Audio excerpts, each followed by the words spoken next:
Third World Cinema Club. Hi guys, welcome to another episode of Third World Cinema Club. I'm John Tawasil and I have a blog but no one's reading it, so who cares? Grabe. Ay, ba't may ganon? May self-deprecation. Jaded. I'm so jaded. Who cares? No one reads my blog. Who cares? Hi, I'm Tristan Zinapan. I'm the section head of Rappers Youth Culture Section Hustle. Hi, I'm Jim of Jimmy Licolati Bapa. Yes, I'm Engelbert Rafferty. I'm the sad boy of Film Police Reviews. Charing! Napaka-informal lang introductions natin today. True. Ako ba trendsetter dyan? And we have a very special guest. He's from the film review site Siniliwanag. Please visit it if you have the chance. We have JT Trinidad. Yun. So, hello. So, we're here to talk about the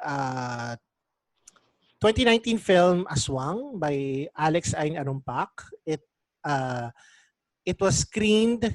It is being screened as of this recording, which is the 11th of July, for free for all Filipinos. And we've all in the seen... Netherlands. And in the Netherlands. Netherlands, yeah. But kasi ba't sa Netherlands, Amsterdam? Kasi yung Sino? yung nag-produce, yung part of the nag-produce, and the one hosting the site, yung IA... IDFA. So Yeah, that's IDFI. ID, whatever. International Documentary Federation of It's Amsterdam. hindi, film festival na pinagdikit nila yung one word. International Okay. It's based in Netherlands. So, Yeah. okay. Yes.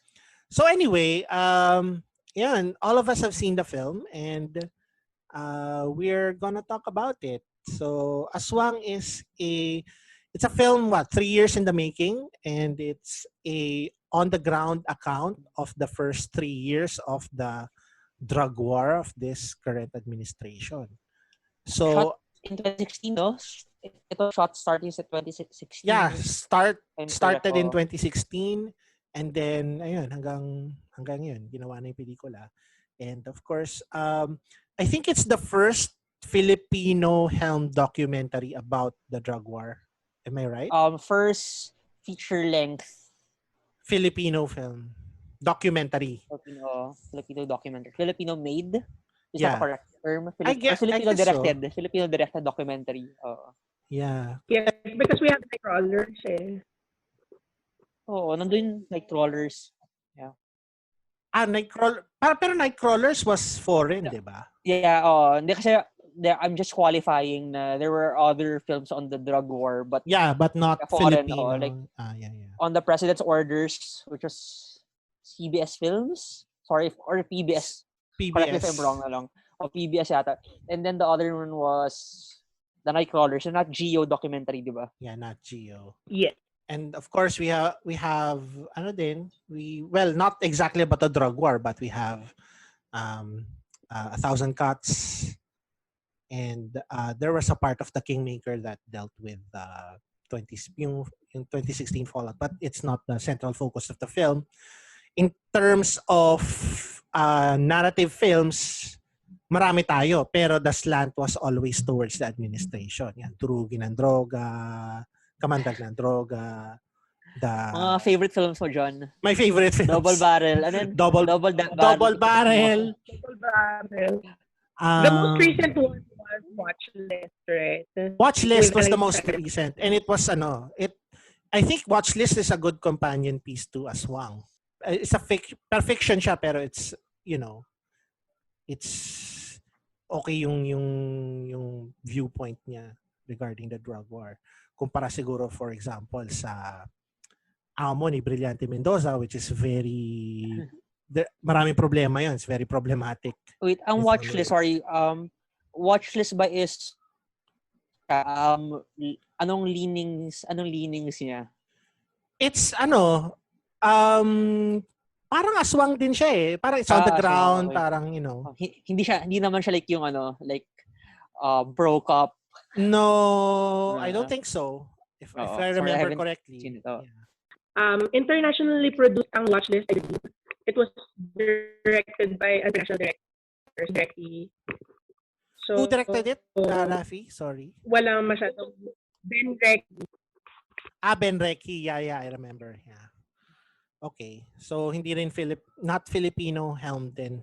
So, ito talaga by Filipinos for Filipinos. I think I read something, I think it was a piece written by Richard Bolisay, si Chard. Sabi niya na the international producers of Aswang were worried na yung pagka-tie-in niya to the Aswang myth would be hard to understand for international audiences. Pero this was talaga made for Filipinos. So I hope more Filipinos watch it. I hope it gets more available. Dito papasok yung 'di ba, we can tie in the discussion to what we talked about dun sa 1,000 Cuts na 1,000 Cuts was made for an international audience. Yeah. Ito naman it's really made for a local audience. The vernacular, the narration was in Filipino talaga. The narration was in Filipino. The perspective was, ito yung mga kababayan ko. It's not, there's no sense na parang it's an outsider looking in. To me anyway, in my opinion. Pero I'd like to know what you guys think in general about the film. Sige, ikaw muna, Tristan. What did you think in general about Aswang? Alam mo yun, again, like with what we talked about before naman when it comes to documentaries, like as Filipinos, lalo na me, I'm working in media, these are things that are not exactly new to us. In the case of Kian, the case of the secret prison, like to see it told from other POVs. Example, I never thought na you could tell Kian's story via Jo Marie, the kid na who deems Kian as his only friend in the world. Mm-hmm. 'Di ba?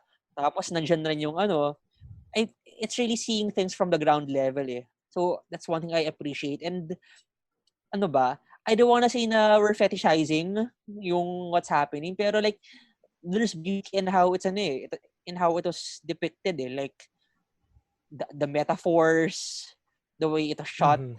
Parang internally nagkaka-dissonance in kasi like you're seeing you are appreciating what you're seeing, but at the same time it fills you with dread. Parang discomforting rin siya eh. Ayun, I know the term. Parang siya may magical realistic quality eh. The way it was shot and the way it was narrated. It feels like a horror film to me eh. In some, parang there is an unseen monster that is responsible for all these deaths. Pero you only hear his name once and you don't see him. Ayun. Diba? A literal na boogeyman na yun. Parang yun yung pangtakot sa'yo Yun yung pinapaano sa akin ng pelikula. Lagot ka, kakaanuhin ka nito ng aswang, papatayin ka or something. So it really, doon naka-hinge yung doon talaga naka-hinge film rin and working that metaphor eh. I mean, it tied everything together aside from the very humanistic way of telling stories. Mm-hmm. Na even the names, if you notice, even the names of the characters ay hindi never siya walang nameplates, walang anything, pero there's no narration telling ito si Jo Marie, walang ganun So, ayun, it is a very finely crafted documentary na it's equal parts eye-opening. At the same time, we appreciate correct nyo na lang yung terms ko, pero the artifice or like the art in how it's made. Are you referring to, I guess yung presentation, yung means of presentation? The presentation, yeah. Yeah, okay. Yeah, the presentation. So, I mean, alam mo yun, it's like you've been living, this has been our story for the last 4 years. Pero, still when you hear perspectives na this close to the ground, parang actually seeing it unfold, it's still disheartening it's still a lot to take in. Mhm. Yun. So I That's may true. have baka I haven't fully processed things pa. Pero like mabigat siya eh. Yung girlfriend ko nga umiyak while watching it yesterday eh. Kasi we got to see the director's screening, di ba? Yeah. And then there's some parts that talagang heartbreaking, like seeing the kids na say bring up na rin natin. Like how the kids themselves they na-imbibe na nila na this is the current horror show. Ito yung mga panakot na parang hala kayo. Yung mga Yan na yung police, police. diba? Hindi yun yung mythology nila eh. Yun yung lore, yun yung They've created the mythology for themselves. Yun yung kinakatakutan nila eh. Hindi na yung dating monsters eh. Ito na yung nila eh. Quote unquote based on the film, these are the monsters that that keep them from going out at night eh. Yun. Ikaw naman, Jim, what did you think about the film? Matapang yung documentary. Ang maganda kasi ngayong pandemic or the quarantine period, nagkaroon tayo ng chance to watch documentaries outside the television. Kasi mas sanay tayo to watch documentaries like in GMA or in ABS-CBN or even in TV5. Pero kasi ito yung mga documentaries na nilalaban internationally, ganyan. And nandun yung taking risk na kapag pinalabas siya local, tatanggapin ba siya ng audience, ganon. And ang nagustuhan ko rin sa documentary, we have the same thought naman ni Tristan na tawag dito well-made or yung tawag dito tama ba yung term, crafted yung paggawa ng documentary. And totoo, yung treatment kasi it was not the typical or the ordinary documentary, 'di ba, na parang susundan lang yung case studies, ganon. Makikita mo there is parang character development or within the character or yung character arc nung case studies, like sa bata si Jo Marie, pwede rin maano mo rin tawag dito, susundan mo rin yung kwento ni Brother June. If I recall correctly, the name of the photographer / yung tumutulong dun sa mga namatayan sa EJK, di ba? Brother Ciriaco Santiago yata yun. And then even yung embalsamador, he's also a witness of what was happening around, di ba? Dun sa EJK, ganon. So, tapos, kagabi kasi I was talking to a documentary filmmaker. Kilala niya kasi si Alex Arumpak. And then, Alex kasi worked in GMA as well. So, executive producer pala siya ng Front Row. So, nung nagkaroon kami ng discussion ng documentary filmmaker, kasi he also covered ang EJK from 2016 to 2017 sa Brigada. So, sabi ko, paano nyo ginawa? Kasi meron din siyang entry sa Cinemalaya, yung In the Middle of the Night, which won the best short film noong 2017. Ano to? Parang kumuha ba kayo ng material or it was a hiwalay na shoot? Kasi magkasabay daw sila nag-shoot eh. Magkasabay silang sinushoot yung short film niya and then aswang. Magkahiwalay nga daw yung shoot. Kaya kung makikita mo in the documentary, may mga coverage na or yung mga footage na, di ba yung nakatapat talaga GMA, yung reporter ng GMA, gano'n. So, yun. Ano pa ba? Masasabi ko sa nakakapangilabot. Actually, that was for me, the term for the documentary gano'n. Saka, yung aswang kasi na title, it may sound controversial, pero kasi ito yung hindi lang siya fear. Diba? It was fear instilled by the government or the administration. Ayun. So, yun. Yun yung thoughts ko about the documentary. Ikaw naman, Rafi, what did you think in general about the film? Ako kasi, I saw it a little earlier than everyone. I saw it on the during the documentary film festival. And at the time, I was really hyping it because I remember vividly how I was watching it inside my own room. The room was very dark. It was 1 midnight. And I was crying very, very hard about it. And going back on what I've seen, yesterday, during the director's screening, I still felt exactly the same I felt last time. I felt angry, but at the same time, I felt very powerless. Parang, parang wala tayong kakayahan to fight that aswang. Kasi the way I see it, the title, the title of the film Aswang, it's a very symbolic representation of either the political system that we have, and at the same time, the president who's trying to destroy our country, if I may say that. Imagine na ang daming namamatay na ako. And spoiler alert for those who haven't seen it, merong isang eksena doon.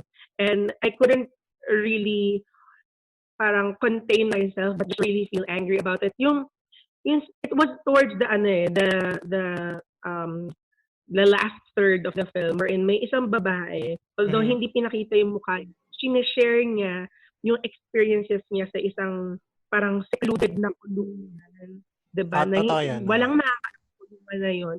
Nasa likod siya ng aparador. And it was a very narrow and a very secluded space. Pinagkasya silang 30 tao doon. Tapos, lahat ng basura nandun sa dulo. Tapos, hindi sila makahinga. Walang light at all.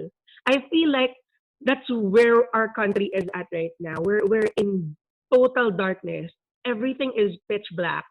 And for some reason, even though we have the power to do it, it's as though we're being made to be powerless every single day with what the government is doing to us, especially with killing. Rafi alleged killing. Alleged killing. Mano Oo, tayo. alleged The views of Rafi. Di ba? Okay. Quote unquote. Do not, Okay, quote do not unquote reflect. alleged. But yeah, and at the same time, if you look at it kasi on our current society, what's going on, on our background, the landscape, or, social political climate, ang daming nangyayari. And it all boils down to that aswang, to that monster that's trying to kill us, that's trying to destroy us silently. And again, we're powerless. We don't have any means to defeat that because number one, it's perceived by many as an urban legend. Parang hindi makapaniwala ang tao na merong aswang na nagsusira ng taong bayan kasi hindi naman siya totoo daw. And number two, tawag dito, kung maging totoo man, paano natin lalabanan kung maraming pumuprotekta doon sa aswang? Ako parang for me kasi it's hindi na siya urban legend. It's like it's so tangible pero like it has transcended that level na we've accepted it as part of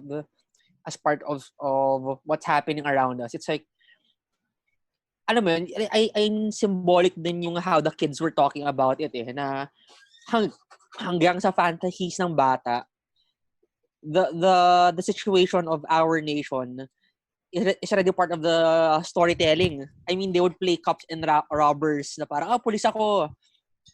Papatayin kita, di ba?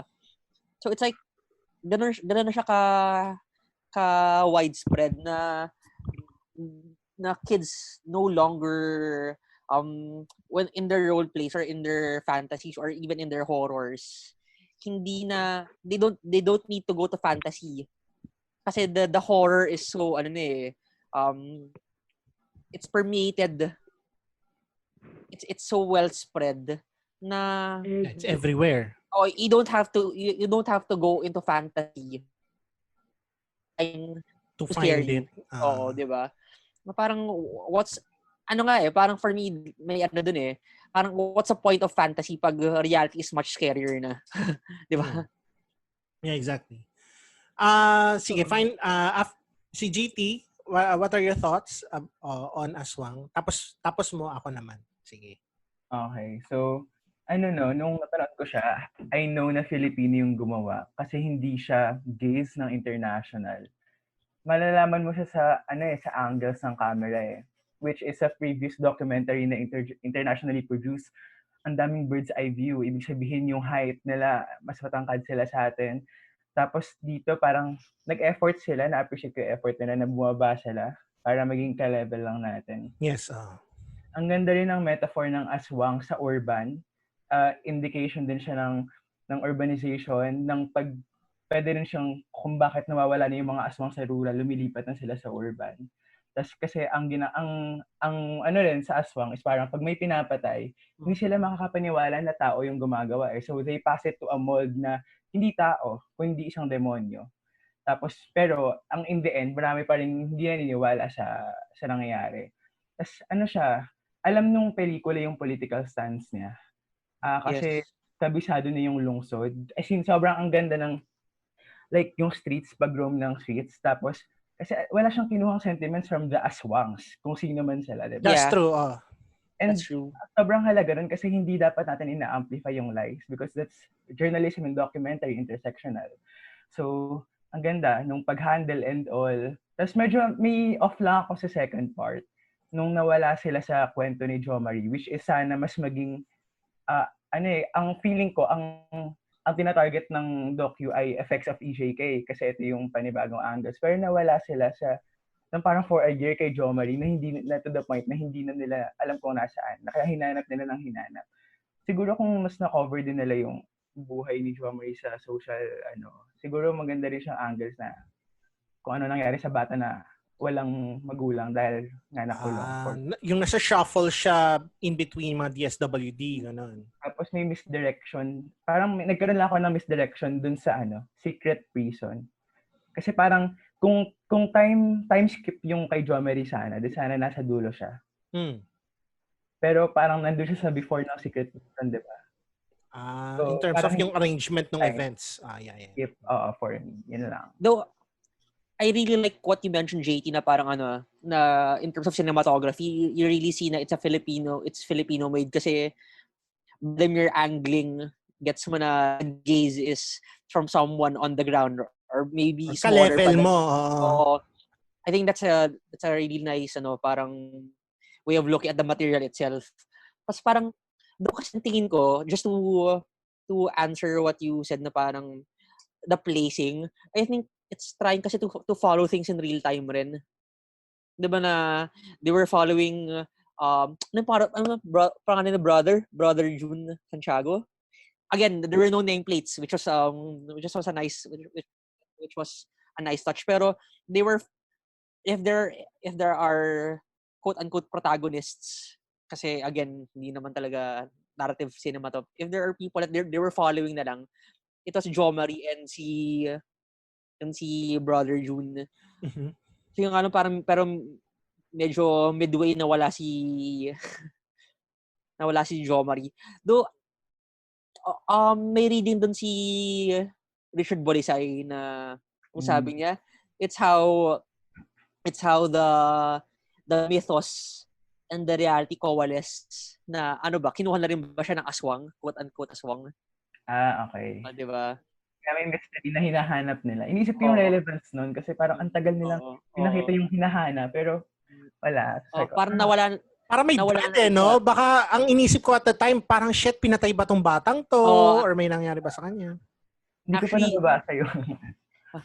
Doon kahapon kasi yung girlfriend ko rin, what she was doing when we were watching, sabi niya, hala, sana si Jo Marie. So she was googling if meron, Jo Marie, if may if may ganyan, if may case na ganyan. Kasi you can't also discount na, okay, kaibigan si Kian, sinabi niya dun sa film na my parents are users. Nakakulong pa. I mean, red flags na yan siguro for anyone who's watching the film. I think this ties into what you were saying, John, it plays out like a horror film. Yes. There's dread building like I think that was also one of the purposes ng interlude na yun na nawawala si Jo Marie kasi it also adds na parang hala, may foreboding sense of dread na what happened to this kid. I see. Oo nga. Yun. So I guess ako naman I agree with all of your points. There's one particular scene na yung parang may na-trigger na instinctual fear sa akin. Yung it's near the ending na yung magkasama yung Si Jo Marie tsaka yung nanay niya. So may dumaan na police. Yeah. May kinabahan ako dun eh. Na it tells me also, it connects to what Tristan said about there being no nameplates. Because if you have parang a name of a person, you're treating this person as a subject of your documentary. Pero in removing that, parang na-blur yung distinctions. So, ang parang pinaparating ng film sa akin is we are all subjects of this documentary. The audience, we are part here. Mga Pilipino tayong lahat. Yung documentary filmmaker, she's also part of what's going on. We, the audience, are part of what's going on. And the people whose stories we listen to, they're also part of what's going on. We're all in this culture of fear na ginawa ng administration natin since 2016. Alam mo, sorry. I think just to add, parang I think you can see how meta things are kasi the way we talk about things, even if we know na this is between us friends sa Zoom, sa ating niche audience, we are talking in hush whispers na parang ang ingat natin sa the way we use words, na parang we talk about the police, na parang dapat we should be treating them as protectors natin. The way we talk ay parang we are in fear na hala, we saw them. Ang first reaction natin ay, di ba, I mean, ideally, in ideal world, we would say, thank God, nandito ang police. Pero right now, feel safe, ganon.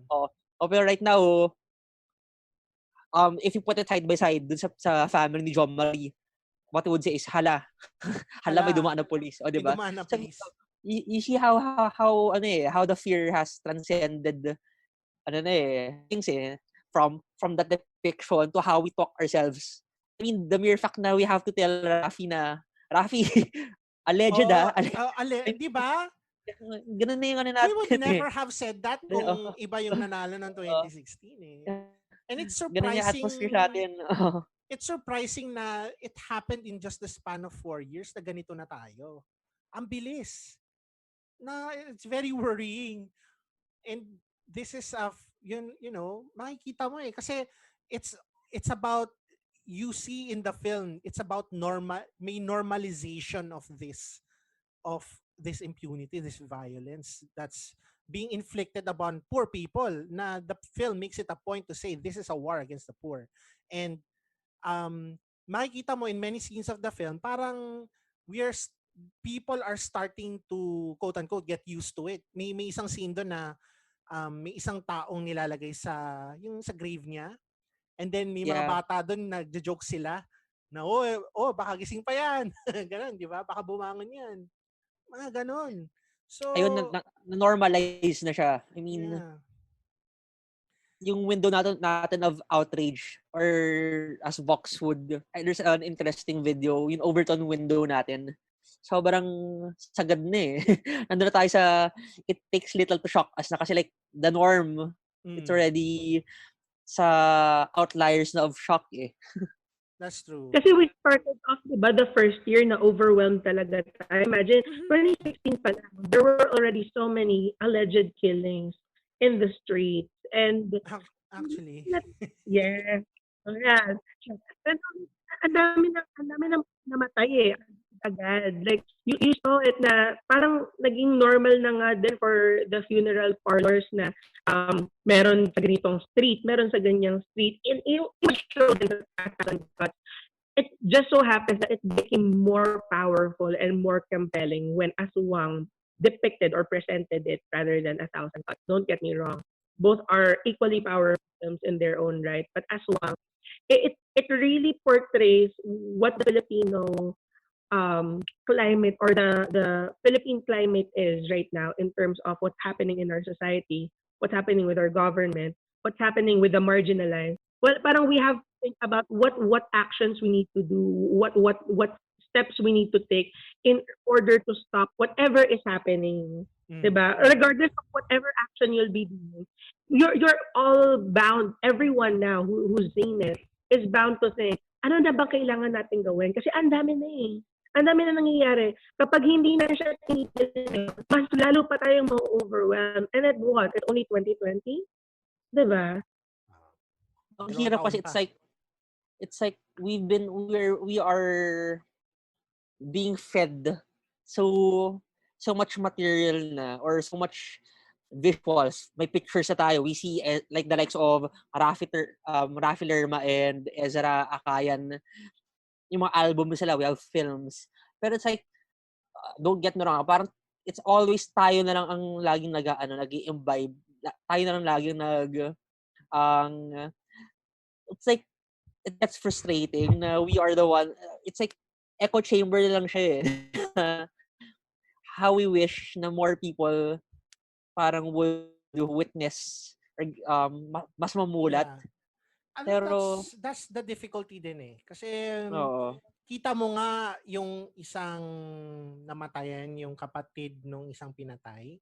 Sinabi niya na yun nga, supporter ako ng presidente pero hindi niya dineserve to. Parang it could have been worth following up on him kung talagang diniin ba nila, tinanong ba nila, ikaw ba boboto mo ba yung boboto ka ba ng supporter niya or parang kaalyado niya sa 2022 or anong balak yung gawin about it? Siguro. I don't know. Pinakita the film, just alam ko na the film is pinapakita niya yung milieu. It's very yun yung gusto niya ipakita. Yung at parang yun nga in a meta way na ipakita sa atin na ito yung nangyayari sa atin. This is what's happening right now. Parang in a way nag-therapy is reviewing para therapy. Para therapy siya, para re-experiencing pain, ganun. We are still processing things rin eh. Kasi, wala pang 24 hours since we watched the film ourselves. Except for Rafi. But most of us here in this room, we just saw it late last night. Yeah. Although to be fair, it's not that it's news what we're seeing. We've all more than likely seen these things happening in our society through news.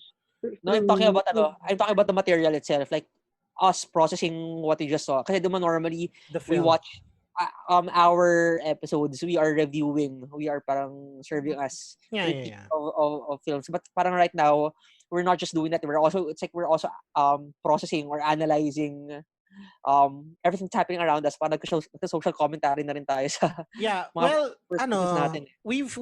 It's true na we've seen these news reports before, especially siguro yung Hidden Prison. Pero for it to be presented to us in this manner, yung method of presentation of documentary, that's the thing that's new to us.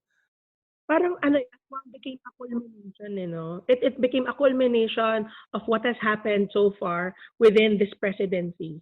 And make of it what you will, whatever people will think of it, whether they think positively or negatively about it. I mean, in terms of the international audience, because I was a part of a Discord chat, last May 20th or last May regarding the Thessaloniki Film Festival, I saw Aswang with a bunch of international audiences, mainly from Amsterdam, and they were most of them were lukewarm about it because they couldn't understand what was going on, how the mythos, how the lore of the Aswang tied in or tied back with the story, with the goings on in the documentary. But they felt that it was a necessity, that it was necessary to be presented. I mean, I'm not sure. JT, what do you think about the impact of the film in the present, and how do you think will it also impact the future?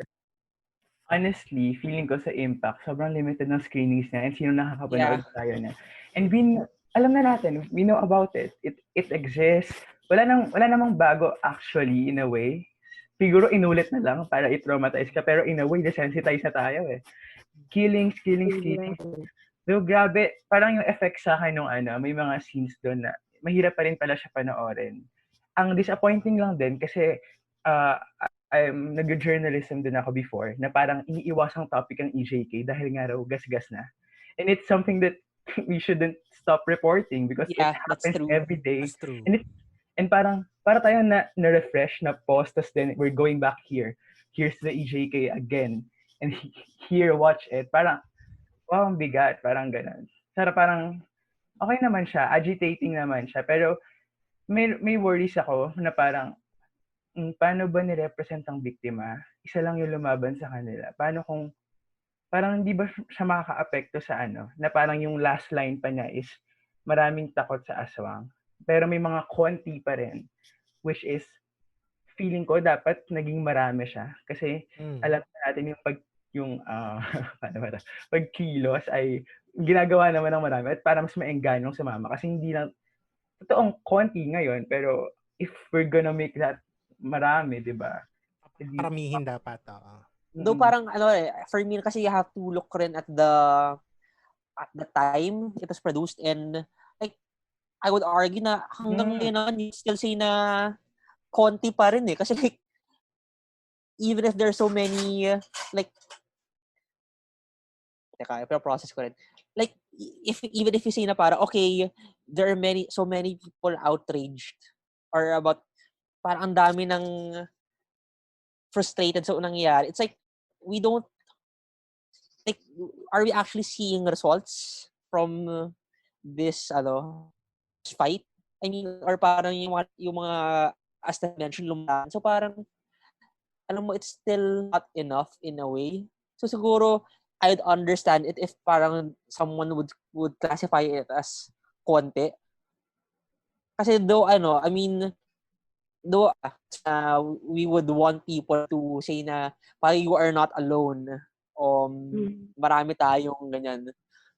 Pero ano rin alam mo, in that sense, to be fair although yun nga maraming biktima na yung sinasabi nila hindi na parang may isa ako na remember sinasabi nila, bakit pa ako lalaban? Bubuhayin ba niya yung asawa ko? 'Di ba? May ganun. Pero at the same time, there are some stories na yung journalist yung bukas matang I'm parang yung for me yung niya, yung parang actually hindi nga pala journalist ano pala siya parang beat photographer? Hindi, brother siya. I mean, I had to read interviews siya. I mean kasi that was part of the na rin 'di ba? Ang treatment niya ay so we don't actually know siya, pero I read na apparently he's helping the victims like parang NGO pagpapalibing, kaya siya nandun sa mga kaya siya nandun sa mga funeral parlor I wish they could have delved more into what he was doing kasi yun yung pwede mong i-tie doon sa thesis nung last line na meron pa ring mga totoo. Yeah, they're the people who are helping. And I guess sama mo na rin doon yung mga nagproprotesta. So yung mga leader ng mga organizations, what are they doing to help the victims? If they alam mo yun, pag may balance sana between the victims and the people helping. I think it was trying to balance yung parang it was trying to balance cynicism at the same time parang provide hope. Kasi you cannot say naman na I'm just trying to put myself sa sa shoes of the filmmaker na sinusin naman na marami tao. So it is more like tingin ko okay, may lumalaban pa rin. So there's still reason to hope. Parang ganun. I mean kasi 'di ba even the film it was depicted na may within their own ranks. 'Di ba remember the scene do sa secret prison, like the photographers and the journalists, the photojournalists and others were saying bakit walang pinapadala, bakit walang CHR dito? Ay, hindi. Meron pala pero parang isa lang.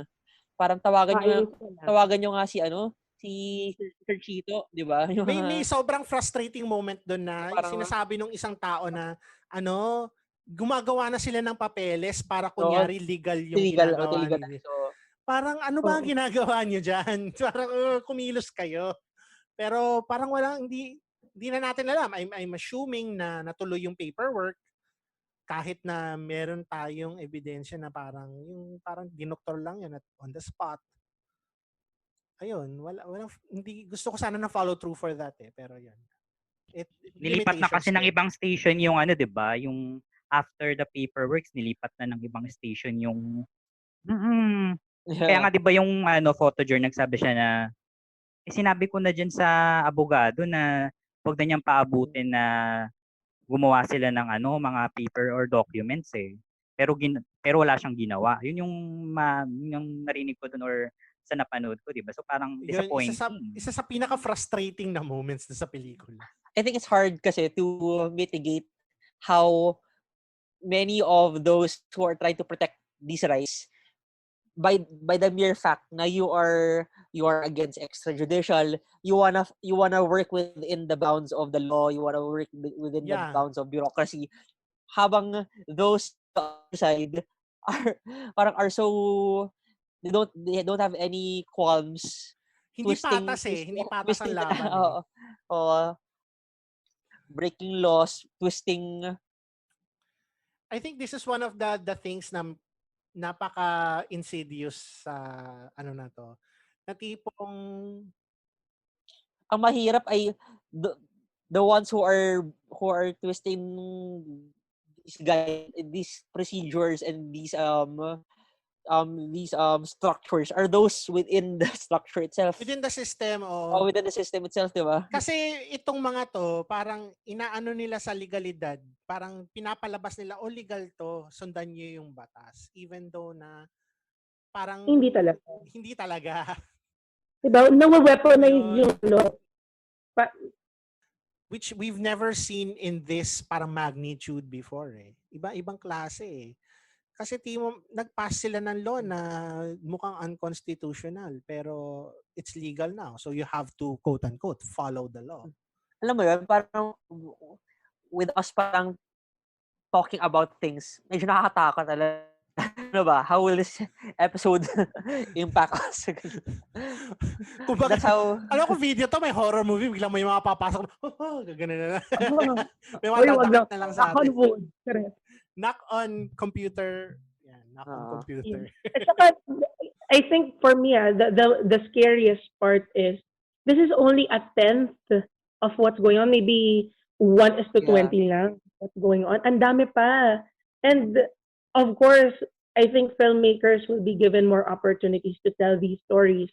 I think that's the most important impact that Aswang, A Thousand Cuts, and other documentary films that have been made about the Philippines will be having in the future. The impact that there are so many stories that are yet to be told. But at the same time, nandun yung imminent fear na paano kung kinuwento kong story na to? Will it really affect many people or will it only affect a certain audience? Tama si JT kanina when he said na di ba, napaka-limited ng screening. So, ano yung guarantee na sobrang daming tao yung maniniwala or maapektuhan nung tinatry sabihin, let's say, ni Alex Orompak or ni Ramona S. Diaz. And not to, again, another Debbie Down, pero saan siya originally magpa-premiere? Sa UP Film. So again, it's us. It's tayo. Like, we're preaching to the choir. To be fair, they're looking for people to screen these in other establishments. Yeah. Ako ideally, para public service na lang, parang lagay mo sa YouTube, papanoorin mo sa lahat ng tao. Yeah. Of course, financially, that's not a good idea. Mawawalan ka ng pera nun. But still, if the film makes at least one person reconsider what's happening to the country. Why not sa Netflix yun? Netflix? Pwede. Netflix. Go lang. If Netflix is willing. Kasi diba Netflix, ang problema na sa Netflix, it's mass market. It wants to capture as much clientele, ganun. Kaya medyo safe. Kaya ang mga shows ay medyo nasa safe zone. Pero like, I mean, diba? If you're trying to think, how can you at least recoup your investment. It's a hard thing. Serve a public service. So it's hard Cinema is a business, unfortunately. Sana na hiwalay na siya sa parang it's treated like, talagang art na hiwalay sa capitalist, like, structures. Pero ganun talaga tayo, It's the bentahan ng political economy pelikula. of film. The political As economy Sir of Nick- film. As Sir Nick Gampo. Hindi mo maiiwasan eh. Kung ako ABS-CBN, kunyari binalik yung franchise ko, yan yung una ko yung screen. Parang sige, tangina nyo, ito aswang. Di ba nga, We're newly joined by Princess Kino. She's here. Ses, can you say? Hello. Ano pala, I have one question. I think, feeling ko na-cover nyo naman na yung first part. Napanood mo na yung aswang? Napanood mo na? Kakatapos lang. Kaya Okay, ngayon okay. ako na. So, Ray Berjuela. What's your question? Ses, anong tanong mo about aswang? Una pala, sorry. What did you think about aswang in general? Deserve mo si Alvin Oitingco manalo bilang best actor. Galing mo si Natsitoy. Aswang pala, no? Aswang pala. Si Gugurang pala yun. Okay naman sila. Grabe. Quiet. Grabe. Sorry, ayun nga. Ayun na nga. O Ses, ano? Ang tawag dito? Teka lang, ayun. Okay naman siya. So, mas nagustuhan ko siya in terms of, this day and age. Mas nagustuhan ko siya than ATC kasi mas broader yung sinakop niya. Tsaka direct to the point. Yung broad siya pero direct to the point. Oo nga. Okay. Same universe pero broader. Tapos, ang galing nga kasi yun nga. Correct me if I'm wrong, iisa lang yung photo list tsaka yung pare, no? Oo. Yung parang seminary. Actually, di ko nga sure if journalist siya eh. Kasi hindi minention. Kasi I read yung line, yung essay ni Richard Boysay. Shout out sa prof. I mean, Hi, Chard. Ano siya daw dito? Si Sir. Ay, naka-floral pala si Sorry. Hindi siya clear kasi it says it's like he is a, hindi ko nga sure if priest siya or brother eh. Kasi parang iba-iba nalagay eh. Pero he's documenting things to also help the victims. So hindi ko sure if may side job ba siya as a photojournalist or talaga brother at yung part of the I'm assuming minister kaya siya. Pwede. Brother siya. Yeah, ano ba difference of brother and what the Parang seminarian lang Hindi rin kasi ganun. ako, parang ganun nga eh. I'm assuming as part of his parang NGO work, parang documentation yung ginagawa niya and helping daw then he's helping bury with financial aid, bury their dead. Ganyan. Okay. So, documentation siguro yung pagfo-photo niya. Not necessarily journalism per se. Ayan. Kasi yung una ko talagang, yung impression ko dun sa guy, ay parang photojournalist siya. Akala ko siya eh. Kasama siya ni na Ezra Akayan and Rafael Irma dun. Si Rappler people. Ayan. Mga known mga photo, yung mga umiikot-ikot. O yung sila yung kumuha ng pieta, may scene doon, di ba, na tipong, Barangay 46, tapos sasabihin niya, pangatlo na ba yun? So, may ka talaga. Ang daming nangyayari araw-araw eh. Feel ko ganun pa rin yung volume, pero parang hindi lang siya nako-cover. Gaya nga ng nasabi ni JT earlier, na tipong limited. Kung parang Freshy pa lang ako. Gas-gas na, pero hindi dapat magasgas. Kasi kailangan nating makita to na nangyayari pa rin to kahit na hindi siya nire-report. Sabi ko nga dito, parang lahat kami scared. Takot kami in a way na hindi siya dahil na horror, ganun. Pero nakakatakot siya kasi it happens. It happens. Hindi happens, pero it's still happening. A horror in real time. Ganun. May isa pala akong gustong i-highlight na scene, yung naghuhugas siya ng teddy bear. Si Mommy. Complete loss of innocence. Si Mommy. Mommy Jo Marie. Mommy ni Jo Marie. Jo Mami. Jo Mami. Oo. Jo Mami. Jo Mami. Yun lang. Jo Mama. Jo Mama. Ang kulit. Sige. Ayun. Actually, anyway, yun na yun actually. And any final thoughts before we end this episode siguro? Ako, one last thing. Sabihin ko na lang, guys, for those who still have the opportunity to watch Aswang, please watch it and talk about it. Yun lang. Ayun. Share your thoughts. Don't be afraid to share your thoughts. Wag matakot. Ayun. Sinasabi ng mga tao, matakot ka, pero wag kang matakot. Yun na lang. Yeah, I think we can all agree naman na it's a piece of work that deserves to be seen, like calls to be seen, na even though we've talked about it naman before na though there's this sense na it's gasgas, minsan we think it's the weight is too heavy that we think we just wanna get away from the issue na minsan na gasgas na to, we've seen it all before, but Aswang deserves to be seen pa rin. No matter what you think na we all know about it. Parang that's easy to say na we all know about it. Pero iba pa rin if you actually see it from the ground and from the people who experienced it. Yes, exactly. It's a very human, at its core, it's a very human story pa rin. Yeah, it's by no means a perfect film, pero it's personally I think it's one of the not really a big playing field, but it's one of the better local films. Yeah.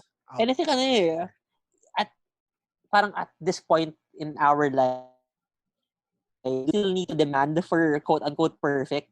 I think ang kailangan natin lang ngayon is we need to get the message out. We need the message. At least in a decent way. Yeah, and we can this film does very well. And maybe in a way like this yung paglabas ng madaming material, and baka they form something perfect altogether. I mean, we can't demand it's too much of a burden to put to place it on just one film. So siguro lang this ano ba tawag? This collective. This collective. I hope more artists are inspired to make more forms of art, more documentaries that galit na galit tayo ngayon eh. Hindi tayo makalabas, wala tayong outlet. Kung gusto niyo ilabas niyo through your art. Siguro if we're trying to come up with something, it's more of like wag tayong matakot to voice our frustrations, to create material, to funnel it into something that would open other people's eyes. Kasi as a whole, if you look at things as a collective, like all this, magkakasa ng ripple effect eh. I do something that will open people's eyes. Those people may be inspired to do more, to use their voice. And then, soon enough, hopefully soon enough. Sooner rather than later. Wink, wink. Ang mga mata ay mabuksan. Yeah. Yes. Now is not the time to be quiet, guys. Now is the time to be angry. Now is the time to express your redress. Now is the time. Kasi minsan parang pagod na tayo and it's like, wala na. Nandiyan na yun. Ang magagawa natin. It's like many people with this bombardment of negative information, we are rendered powerless eh. It's like we don't wanna act on it. We don't wanna act anymore kasi parang pagod na tayo. Like, ano magagawa ko? Pero like, siguro as long as there's still light at the end of the tunnel, we should keep pushing forward in demanding the change that we want to see. And in that way, I'm still trying to word things carefully. Siguro, please support our Filipino documentary filmmakers. Kasi diba, nasanay tayo na napapanood natin lang sa TV yung mga documentaries. And ang mga Filipino documentary filmmakers natin na sumusugal sa mga film fest, even katulad niyan, yung mga limited screening, ay nabibigyan lamang ng kaunting suporta. Ganun.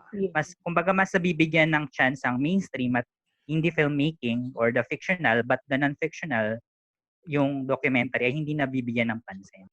It's good nga na Jim mentioned kasi like being a person who's covered film fest for for the past 4 years, 5 years. Yung nga, it's like even in terms of reporting, documentaries normally take a backseat when it comes to film festivals, diba? Like it's lagi siyang the critics will always write about the narrative films. Documentaries, ano lang siya, side mention lang siya. I remember, kailan ba yun? We did an episode rin nun eh. Ano year ba yun, John? Cinema na may mga documentaries na, anong year yung lobas yung, Yung alin? Teka, I'll try to describe a film. Give me the title. Pinag-usapan natin ito. May kapatid siya na may special needs. Mhm. And then all grown up yan. 28, okay, 2018. 2018 yun. Oh, yeah. I remember naman. so clearly na nung naglabas ng review, yung isang site, CNN Philippines Life, naglabas na ng review on the documentaries, parang the filmmakers saying, buti naman may nag-review sa amin kasi like, for so long ang mga documentaries, hindi Walang love from... Hindi rin kino-cover. Sobrang underappreciated ng Philippine documentaries as a subgenre, to be honest. Ang dami nating very excellent Filipino documentary filmmakers. In my opinion, sometimes even more so than yung mga narrative films. One of my favorite films last year was a documentary kay Jet Lico. So, Ano film to? For My Alien Friend. Yung for my alien friend.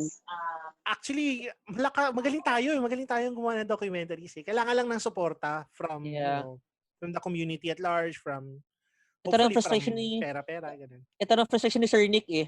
Di ba si Sir Nick would say yung about the birth of film, sabi niya people were making films, were making documentaries even before. Yan, di ba? And we have so many good filmmakers. Nandiyan si Jewel Maranan. Yeah. Imagine, napaka-compelling ng Sa Palad ng Dantaong Kulang. Nandiyan yung Dalena Sisters, si Jaja Arumpak, si Alex Arumpak, si Dichi Carolino. We need to give more platform to these filmmakers. And we need to acknowledge exactly. So we need to acknowledge more the greatness of the Philippine documentary scene, how these documentary filmmakers, and to think ang dami din puro babae na filmmakers who are the documentary scene. You know, their voices are necessary right now in this day and age. Dang Docu, please come back. Diba? Sana bumalik ka. We interviewed Baby Ruth doon sa sana kahit online na version.